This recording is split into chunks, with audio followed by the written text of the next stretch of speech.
cabeça deles?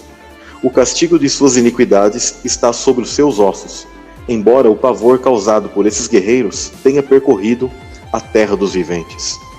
Aqui está falando, acaso, não jazem com outros guerreiros incircuncisos? Esses guerreiros incircuncisos são esses Nefilim, que caíram, inclusive, sempre associado à queda, tá? Espíritos malignos que permaneceram aqui por um determinado momento em carne e que continuam até os dias de hoje, mesmo pós-dilúvio. Depois vou estar explicando mais à frente como se dá isso. E desceram à sepultura com suas armas de guerra. Como eu falei, eles sempre são atrelados à guerra, à manipulação do ferro, tá?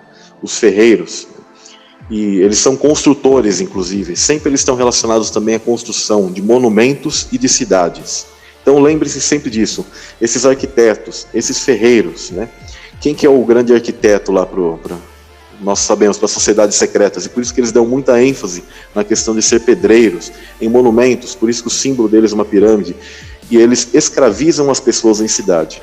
Inclusive, tem algo muito interessante que eu quero comentar aqui, na maldição de Caim. A terra, ela é amaldiçoada para ele. E Caim, ele é o primeiro construtor de cidade. Inclusive a cidade ele dá o nome de Enoque, que seria o primeiro filho dele, mas não é o Enoque da semente de Sete. Por isso que a Bíblia faz questão, inclusive, de dividir a semente de Caim com a semente de Sete, tá? E esse tipo de maldição que ele tem de construir, e ele começa a construir cidades e a juntar as pessoas, segundo os escritos hebraicos e o conhecimento, a sabedoria, ele faz isso porque ele tinha terra maldita para ele. Então ele escraviza as pessoas dentro de um sistema de cidade e um sistema político, tá? De reis e governantes.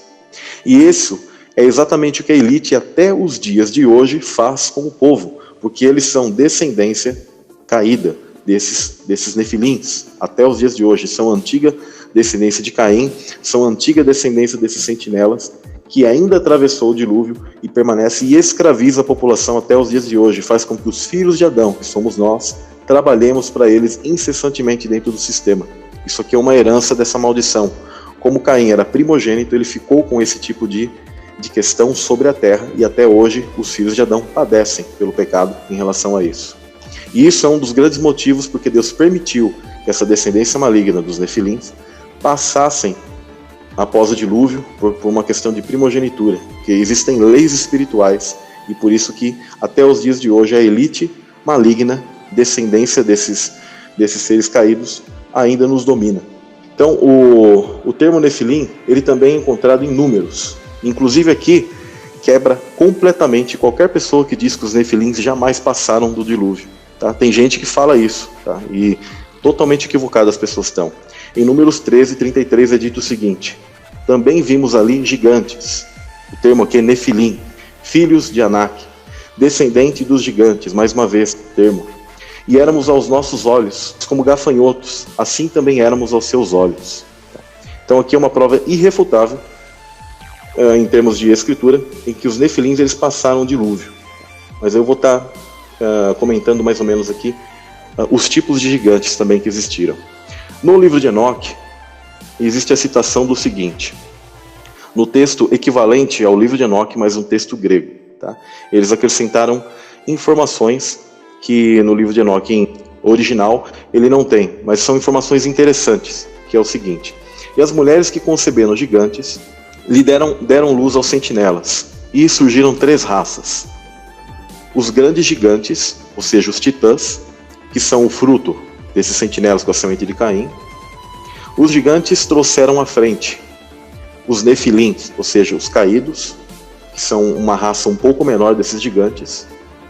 E é dito que os nefilins criaram ou mataram os Eliud. Os Eliudes também são considerados uma raça de gigantes, que eles dizem que são de excepcional capacidade e de muita maldade. E eles existiram aumentando o poder de acordo com a sua grandeza. Criaram semi-raças, ou seja, eles não eram estéreis, tá? Isso também tem pessoas que falam, os nefilins eram estéreis? Não, eles tinham capacidade de procriação tranquila. Tá? Quando o pessoal fala híbrido, é porque eles são aberrações genéticas, mas eles tinham capacidade de procriação. Você não pode confundir com um híbrido de animal hoje, tá? O pessoal às vezes pega o ligre, né? O tigre com o leão.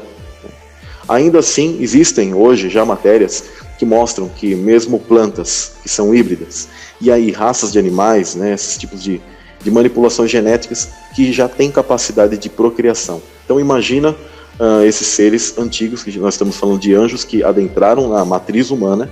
Eles tinham capacidade sim de reprodução e também eles tinham uma engenharia genética muito melhor que a nossa. Tá? Outro termo também que é muito usado para esse tipo de ser, e ele está relacionado ao que nós chamamos de maneira mais clássica de nefilins, mas são relacionados a essa semente maligna, é o termo Refaim. Tá?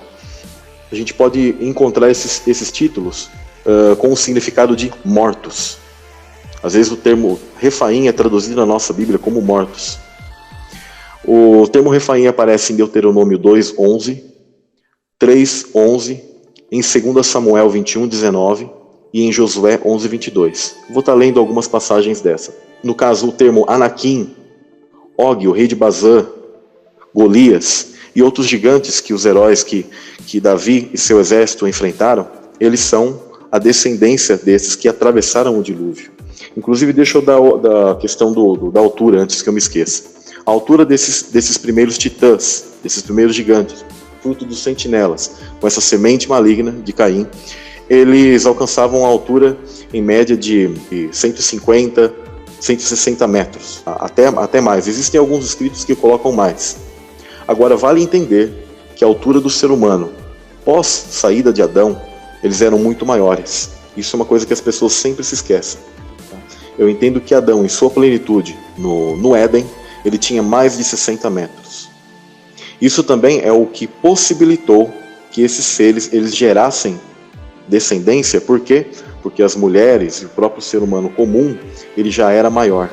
Tá? Então eu entendo que Caim, que Abel, e que todos esses primeiros que estão ali na geração antes do dilúvio, eles tinham alturas muito grandes e eles foram diminuindo com o tempo, conforme o campo elétrico da Terra foi diminuindo e conforme a primeira grande inversão magnética ocorreu, que foi justamente no dilúvio. Então toda a fauna, toda a flora foi diminuindo e também, por sua vez, essa descendência. Até porque a matriz genética, tanto dos caídos como da semente de Adão, também ela foi decaindo. Então essa genética ela foi diminuindo também de tamanho e o tanto que essas pessoas viviam.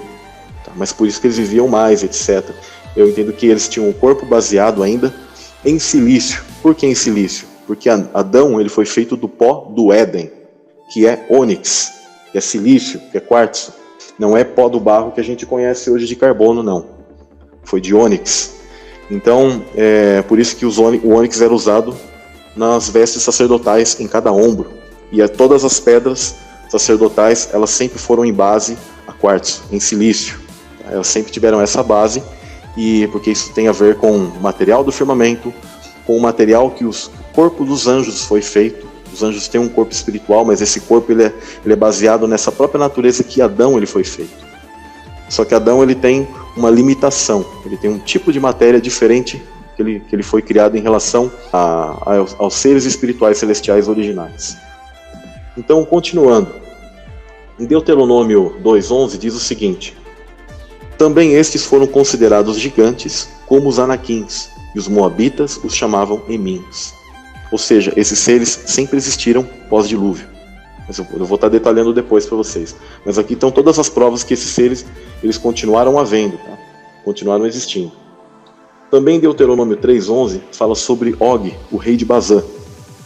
Existem algumas literaturas que dizem que Og é antediluviano. É de se estudar esse tipo de informação para entender se isso é real e se ele conseguiu realmente sobreviver todo esse tempo. Tendo em vista que sim, esses seres antediluvianos viviam mais. E ele, sendo da semente maligna, pode ser que ele tinha alguma capacidade maior de viver. Ou ele poderia ter feito algo que eu poderia estar detalhando, que através desses monumentos antigos, esses seres malignos, eles trocavam corpos. Eles faziam uma espécie de transferência de espírito. Igual você vai ver, por exemplo, no filme X-Men, Apocalipse, eles mostram claramente esse tipo de procedimento em que está um corpo de um ser ali, como um Nephilim, e está ali um corpo mais jovem, e eles estão fazendo esse tipo de transferência através da amplificação da pirâmide, enquanto as pessoas estão lá pelo lado de fora adorando. Mas a questão que aqui fala de Og diz o seguinte: por que só Og, o rei de Bazã, restou dos gigantes? Eis que o seu leito, um leito de ferro, não está porventura enrabado os fios de Amon? De 9 côvados o seu comprimento, e de 4 côvados a sua largura, pelo côvado comum? Era em base, mais ou menos, pessoal, Og ele tinha mais de 4 metros, em torno aí de 2 metros de largura de ombro. Então, assim, era um ser muito grande, e se as pessoas falarem que isso era um humano comum, é uma loucura. E também está escrito aqui em Josué 11:22, nenhum Anakim foi deixado vivo no território israelita, somente em Gaza, em Gate e em Asdod é que alguns sobreviveram. Então, a semente dos israelitas, que são os filhos de Adão, eles sempre entravam em combate com essa semente maligna, e por isso que você vai ver muita matança, principalmente no Velho Testamento, em que Deus ele combatia veementemente toda essa semente maligna que estava espalhada por aquela região. E por que ela ficou espalhada por aquela região? Isso tem a ver como esses seres atravessaram o dilúvio, que eu vou estar falando mais à frente. Outra coisa que também as pessoas precisam entender é que esses caídos, eles sempre nascem com uma incompatibilidade genética. Por isso que muitos deles tinham o corpo muito peludo, ou muitos deles possuíam, por exemplo, segundo as mitologias antigas, fraqueza em relação à luz solar. Daí vem toda essa questão dos contos de vampiros. Muitos deles eles têm o tamanho anormal, maior, geralmente, que o ser humano, ou uma força extrema, ou capacidades que nós chamaríamos de paranormalidade, maior que do ser humano, porque nós também temos nossas capacidades espirituais, que são os dons que o Espírito desperta em nós. Mas esses seres, eles já vêm com essas questões abertas. Tá? E eles geralmente aprendiam técnicas, principalmente nessa época, as técnicas ocultas, que a semente deles, eles guardavam isso em livros, em literaturas. Então eles desenvolviam tudo isso. E eles tinham uma genética específica. A maioria deles, eles possuem um RH negativo, que proporciona uma propensão à paranormalidade maior, a esses tipos de fenômenos. Tá? Vale lembrar que tanto o RH positivo como negativo são mutações, e todos esses não são o sangue original de Adão. Voltando a repetir aqui, vale lembrar que o sangue positivo e tanto o negativo, todos eles são mutações genéticas, e nós não temos hoje uma genética pura, igual a de Adão. Mas ela foi conservada, de certa maneira, até que o Messias ele viesse pela semente hebraica, tá? Pelos hebreus. Então, por isso que, inclusive, era dito o seguinte, existem nefilins anões também. E em Levítico 21:20, você percebe que Deus ele fazia questão que os sacerdotes, aqueles que estavam ali e faziam esse tipo de serviço ao povo hebreu, eles não tivessem defeitos genéticos. Porque muitas das vezes isso poderia ser resquício, tá, genético desses nefilins. Não à toa hoje nascem ainda pessoas com certas deformidades, nascem pessoas com gigantismo, nascem pessoas com enanismo, nascem pessoas com mais dedos, nascem pessoas com vários tipos de problemas. Inclusive até os tipos sanguíneos possuem doenças específicas de cada questão sanguínea. Então tudo isso é resquício de todos esses defeitos genéticos que esses seres malignos eles proporcionaram para nós, desde o Éden, desde antes do dilúvio e depois.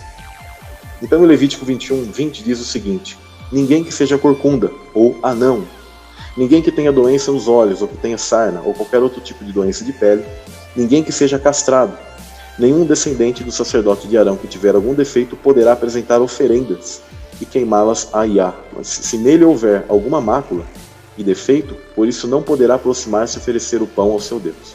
Então, o que esses seres malignos eles geram? Eles também alteraram a fauna e a flora. No folclore japonês eles chamam de kaiju, né, que é uma palavra japonesa que significa besta estranha ou animal incomum, que eles alteraram. Isso era uma engenharia genética de nefilim com animais. O nefilim com nefilim gera um caído. O nefilim com o humano, ele gera uma espécie de metade, uma tendência tanto para a contaminação genética, principalmente. Por isso que Deus ele sempre pedia que o povo hebreu não se misturasse com esses povos gentios, porque a maioria ali era semente maligna e poderia haver o quê? Um decaimento genético, a ponto de que quando o Messias viesse nesse mundo em carne, não fosse compatível e ele não pudesse nascer. Então eles sempre combateram a semente dos hebreus, por isso que os israelitas sempre eram inimigos dessa semente maligna. Então chegou na parte dos Néfilins estéreis, e como